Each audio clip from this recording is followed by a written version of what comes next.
Hello बच्चों, चलिए प्रश्न को समझते हैं। दिया गया प्रश्न कुछ इस प्रकार है जिसमें हमें कहा जा रहा है sine 20 degree, sine 40 degree, sine 60 degree और साइन 80 डिग्री का मान क्या होगा। चार विकल्प दिए हुए हैं, 1/16 होगा या 3/16 होगा या माइनस के 3/16 होगा या इनमें से कोई भी नहीं होगा। तो चलिए इस प्रश्न को हल करते हैं। सबसे पहले प्रश्न के अंदर हम मुख्य अवधारणा को लिखते हैं।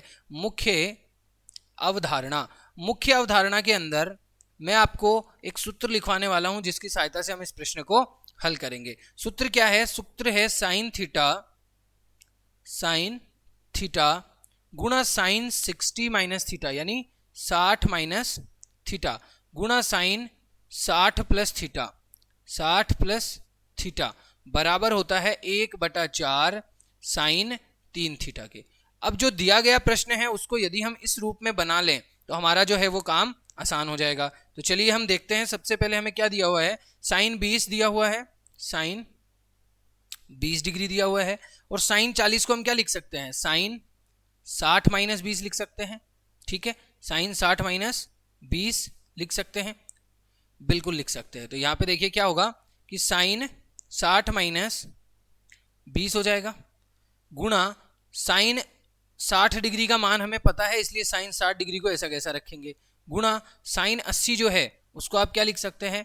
60 प्लस 20 लिख सकते हैं। और वो आपका बराबर हो जाएगा किसके? 1/4 गुणा साइन 3 थीटा के बराबर हो जाएगा। लेकिन हमें ये सूत्र में दिया हुआ है तो अब हम क्या करेंगे? अब हम यहां पर बदलाव करेंगे ये कि हमें पता है, हम जानते हैं कि साइन 60 गुणा 1/4। 1/4 क्यों? क्योंकि 1, 2 और 3 इन तीनों की जगह पे हमने 1/4 साइन 3 गुणा 20 लिखना है। तो साइन 3 गुणा 20। ठीक है, अब इसको आगे हल करेंगे तो साइन 60 का मान होता है वर्गमूल 3/2। तो आपने लिख दिया वर्गमूल 3/2 गुणा 1/4 ऐसा कैसा रहेगा, गुणा साइन 3 गुणा 20 यानी 20 तिया 60 और साइन 60 का मान कितना होता है?